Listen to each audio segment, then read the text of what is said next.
அனுதினமும் தன்னுடைய சிலுவை சுமந்தவர்களாக தன்னைத்தான் வெறுத்தவர்கள் என்று சொல்லப்படுகிறது.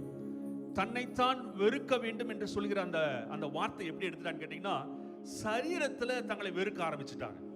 நல்ல சாப்பாடு கொடுக்கறது இல்ல, நல்ல தேவையான போஷாக்க கொடுக்கறது இல்ல, தேவையானதை கொடுக்கறதே இல்லை. பாருங்க, இந்த சரீரத்தை பேணி பாதுகாக்கிற விஷயத்துல அவங்க இருக்கிறதே இல்லை. அவங்க என்ன நினைக்கிறாங்கன்னா, இந்த சரீரத்தை வெறுக்கணும் அவங்க நினைச்சிட்டாங்க. ஆனா வேதம் அப்படி சொல்லவே இல்லை. பாருங்க, ஆத்துமாவை வெறுக்க வேண்டும் என்று சொல்லுகிறது. சிந்தனைகளை, எண்ணங்களில் நம்மை தாழ்த்த வேண்டும் என்று சொல்கிறதே தவிர சரீரத்தை வெறுக்க வேண்டும் என்று சொல்லவே இல்லை.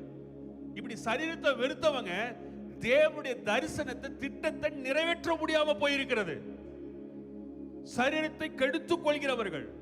வேதம் சொல்கிறது, ஒருவன் இந்த சரீரத்தை கெடுப்பானாகில் நீங்கள் பரிசுத்த ஆவியானவர் தங்குகிறதான ஜீவனுள்ள ஆலயமாய் இருக்கிறீர்கள்.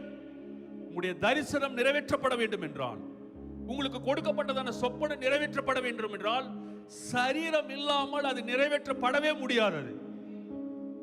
ஆத்துமாவிலே நீங்கள் உங்களை தாழ்த்த வேண்டும். 3 உதாரணங்களை நான் சொல்ல விரும்புகிறேன். ஆயுததாரியா இருந்ததான இந்த தாவீது, இவர்தான் அடுத்த ராஜா, அபிஷேகம் பண்ணப்பட்டாச்சு. ஆனாலும் இந்த சவுலுக்கு இவர் ஆயுததாரியாக அவர் இருந்தார், தன்னை தாழ்த்தினார்.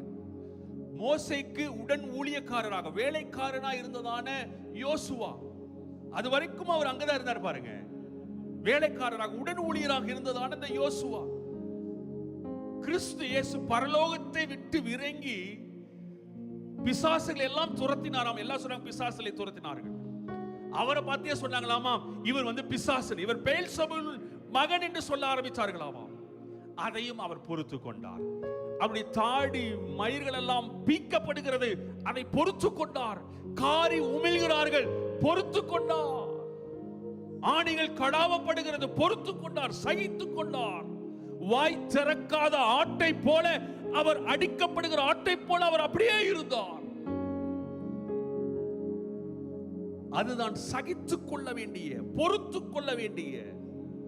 அவர் பார்த்து சொல்கிறார், உன்னை 1 மைல் தூரம் பலவந்தம் பண்ணினானா 2 மைல் அவனை எடுத்துட்டு போ, அதை சுமந்து செல்வாயாக, பொறுத்து கொள்கிறதான.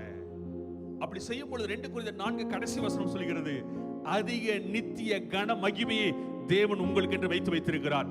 எத்தனை பேர் ஆத்துமாவிலே நீங்கள் பொறுத்துக் கொள்கிறீர்களோ, சகித்துக் கொள்கிறீர்களோ, நித்திய கன மகிமையை அவர் உங்களுக்கு என்று வைத்திருக்கிறார். கரங்களை மையப்படுத்துவோமாக.